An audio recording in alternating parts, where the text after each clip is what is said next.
Olá, gente!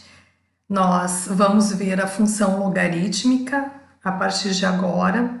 Essa já é a parte 5 que nós estamos estudando. Na AE, nós teremos muitas questões envolvendo a função logarítmica e temos muitas coisas interessantes para vermos a partir de agora.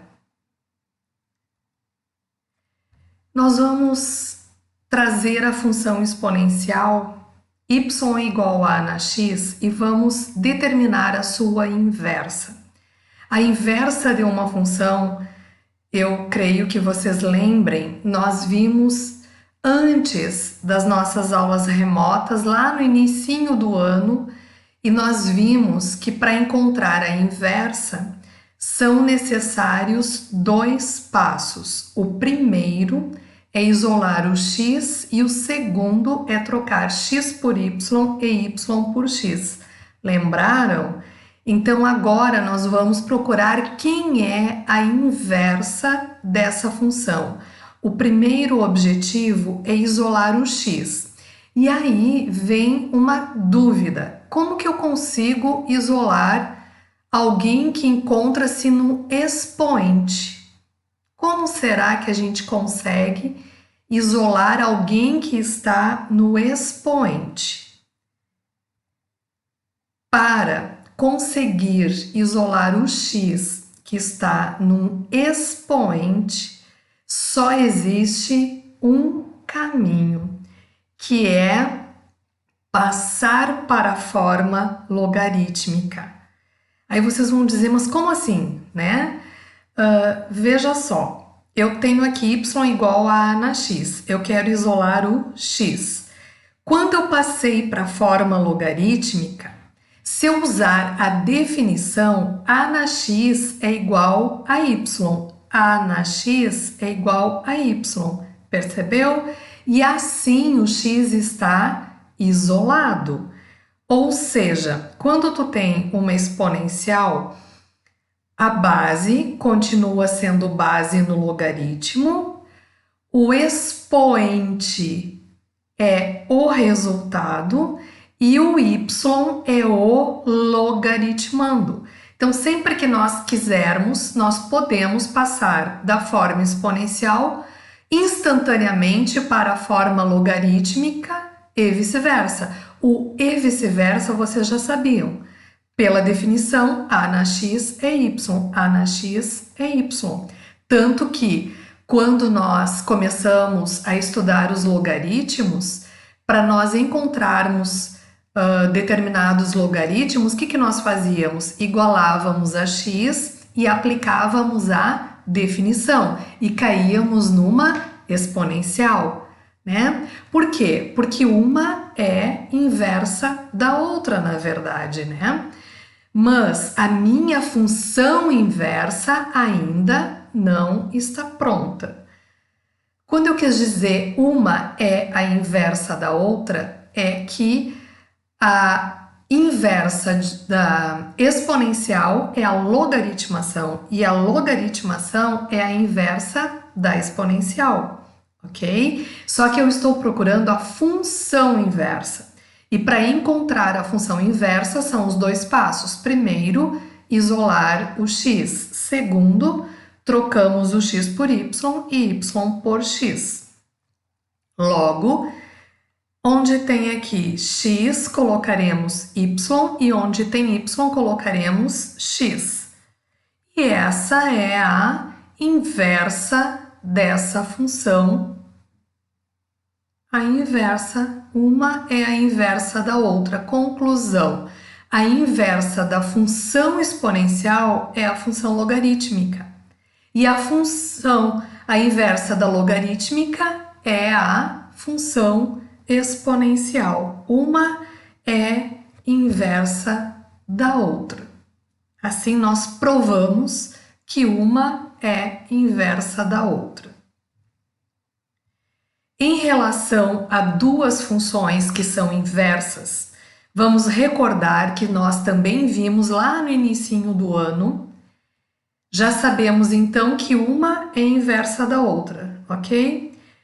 Sabemos que o domínio da exponencial são todos os reais, porque não há restrições para x. Vimos isso ainda nesse trimestre. E a imagem da exponencial sempre são resultados positivos e diferentes de zero dentro dos reais. Pois bem, como uma é inversa da outra, o que é domínio passa a ser imagem na outra. E a imagem de uma passa a ser domínio da outra. Ou seja, na função logarítmica, o domínio são os reais positivos e sem o zero. Só existe logaritmo de número positivo e não existe logaritmo de zero. Em consequência, nós temos uma imagem todos os reais. O que isso significa? Que o resultado de um logaritmo pode ser qualquer número real. Tu pode calcular um logaritmo e dar um resultado positivo, negativo, inteiro, fracionário, racional, irracional, qualquer número real, mesmo que o domínio sejam apenas os reais não negativos, né? Só os positivos e diferentes de zero. Mesmo assim, eu posso encontrar um resultado negativo para um número, para um logaritmo, ao calcular um logaritmo. São duas funções inversas. Sendo assim, a função logarítmica, y igual a log de x na base a base tem que ser positiva e diferente de 1, que é a mesma condição para a existência da base da função exponencial. Só existe logaritmo de número positivo, o x, o domínio, são os reais positivos e diferentes de zero, e a imagem pode ser qualquer número real, ok? Um resumo, então, da função logarítmica. Esse exemplo pede quem é o domínio dessa função. O que é calcular o domínio? No primeiro trimestre, nós vimos que calcular o domínio é verificar se o x está em perigo. E se ele estiver em perigo, nós vamos, lembra? Salvá-lo.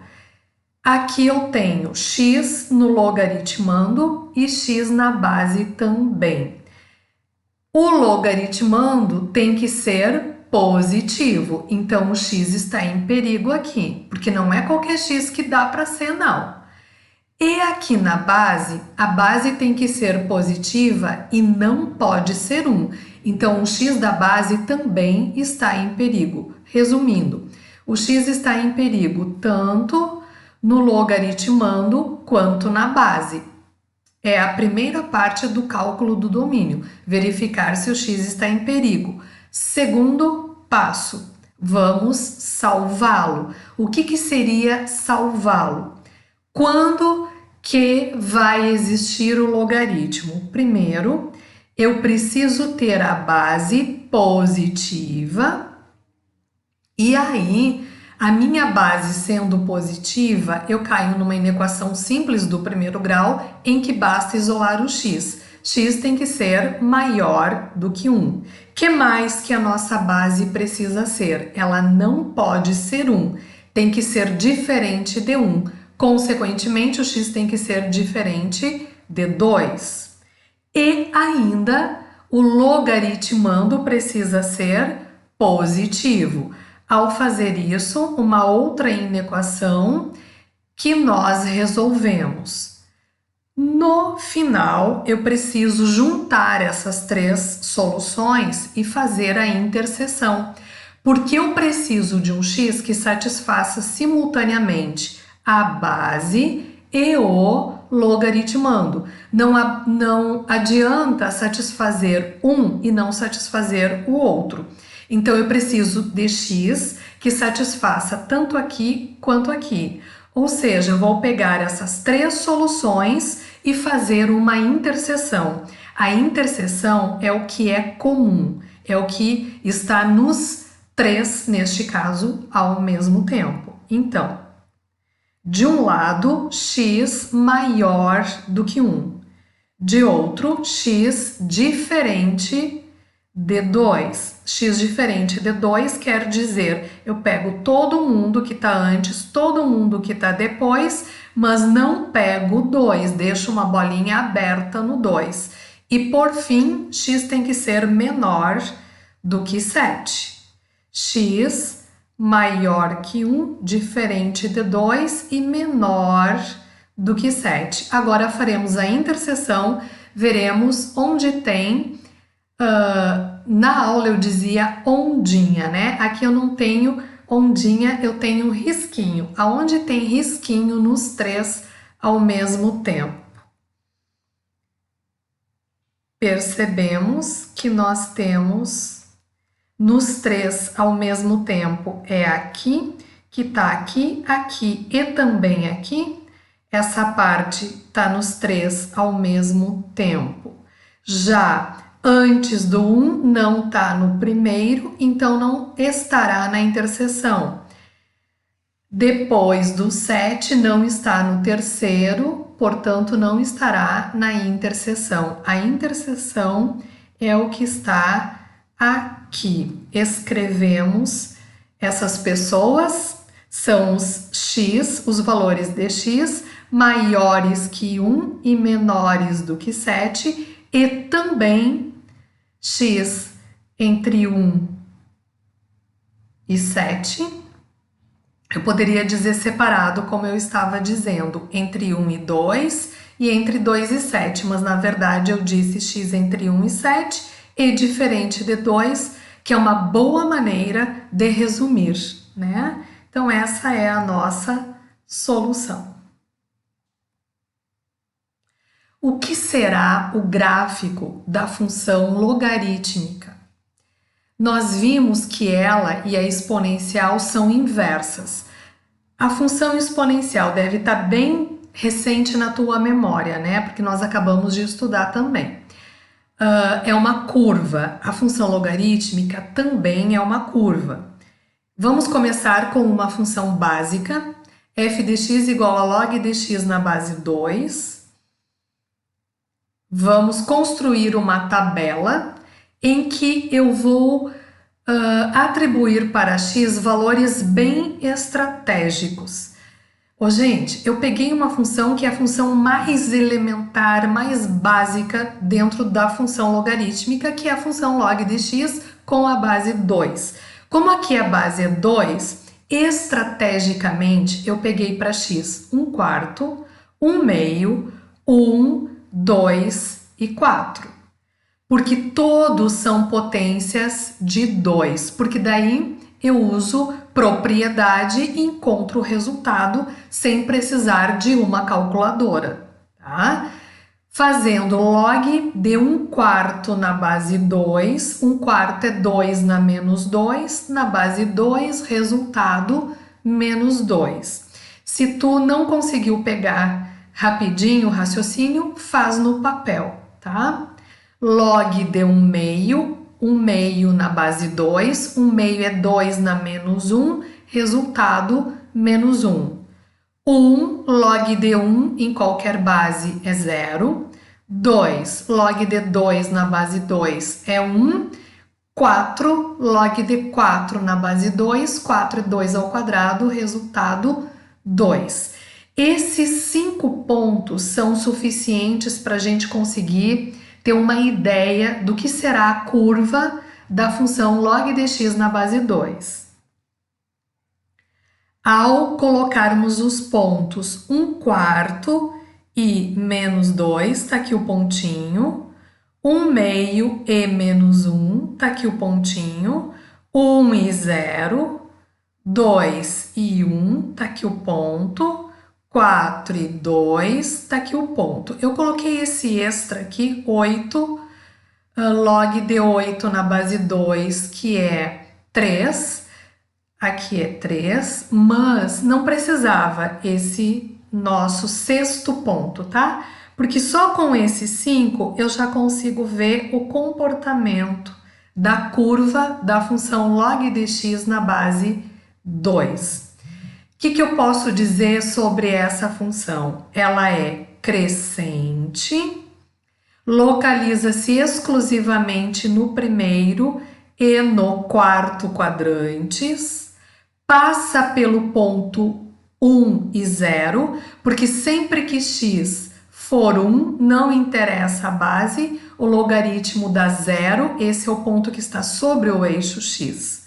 Então, rapidinho, eu já dei a ficha da função log de x na base 2. Crescente, primeiro e quarto quadrantes, passa pelo ponto 1 e 0.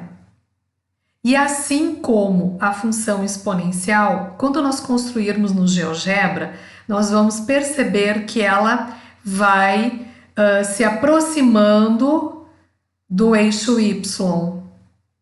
Se aproximando, mas nunca chegará a tocar no eixo y.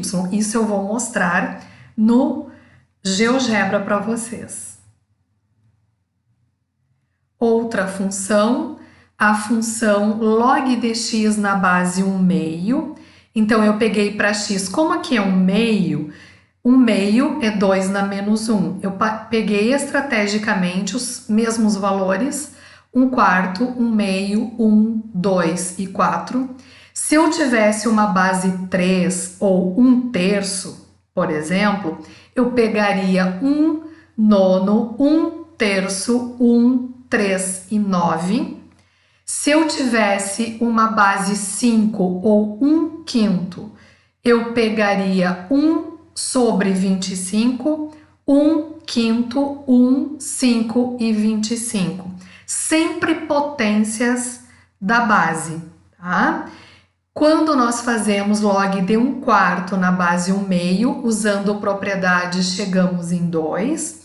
Quando colocamos 1 meio, é o logaritmo da própria base, 1 meio na base 1 meio é 1. Quando colocamos 1, log de 1 em qualquer base é 0. Quando colocamos 2, dá menos 1. E quando colocamos 4, dá menos 2. E assim nós temos o gráfico da função. O que eu percebo? Que ela é decrescente, localiza-se exclusivamente no primeiro e no quarto quadrantes. Ela passa pelo ponto 1 e 0 também. Aqui, digo, se ele tocasse no eixo y, o x seria 0. E o nosso x não pode ser 0, porque não existe log de 0. Portanto, não toca no eixo y. Porque se tocar no eixo y, no ponto que toca, o x é 0, corrigindo então.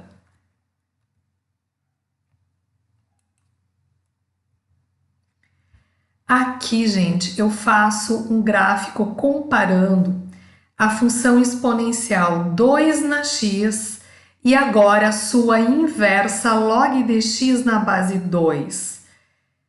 Aqui está a função logarítmica e aqui está a função exponencial. Nós vimos também lá no início do primeiro trimestre que uma função e a sua inversa tem o gráfico simétrico em relação, tem os gráficos simétricos em relação à bissetriz do primeiro e terceiro quadrantes. Eu até desenhei na aula os dois. Lá no inicinho, nas nossas aulas presenciais, eu disse, essa é a função exponencial e essa é a função logarítmica. Falei isso quando nós estávamos estudando função inversa. Aqui as duas funções no GeoGebra, a função log de x na base 2, a função 2 na x e a função log de x na base 2. Duas inversas. Nós vamos ter uma videoaula exclusivamente no GeoGebra, vai ser uma maravilha. Nós podemos dizer que quando a base, tanto da exponencial quanto da logarítmica, for maior do que 1, A exponencial será crescente e a logarítmica também será crescente. Porém, se a base estiver entre 0 e 1, a exponencial é decrescente e a logarítmica é decrescente também. Base negativa nós nunca teremos, lembram? Aqui nós temos duas decrescentes. Poderia ser esta a função 1/2 na x e esta a função log de x na base 1/2. Duas funções inversas, gráficos simétricos em relação à bissetriz. Aqui, amados, até parece que toca, né? Mas quando a gente fica dando zoom no GeoGebra, a gente vê que nunca toca.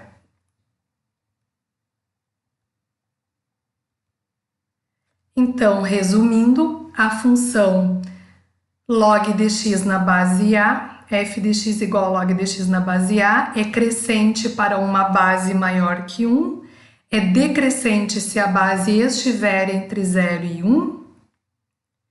O gráfico localiza-se exclusivamente no primeiro e quarto quadrantes, passa pelo ponto 1 e 0. Eu quero salientar, gente, que essas duas últimas características acontecem apenas para funções simples, do tipo log de x na base A. Quando nós colocarmos outros parâmetros aqui nessa função, nós vamos ver que isso aqui não será uma realidade.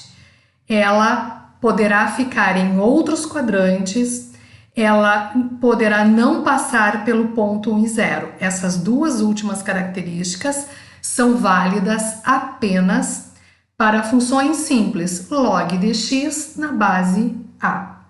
Quando nós colocarmos um parâmetro B, um parâmetro C, enfim, a história muda, tá? E isso será um assunto para a nossa aula, uma videoaula com GeoGebra, porque lá a gente consegue enxergar bem melhor, tá, amados?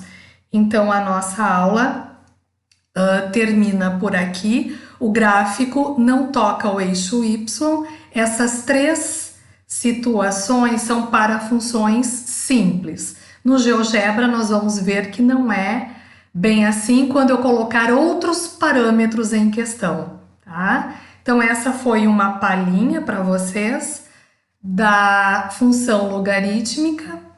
Vamos ver muito mais no GeoGebra para complementar tudo isso que nós falamos agora, tá bom? Beijo grande, fiquem com Deus!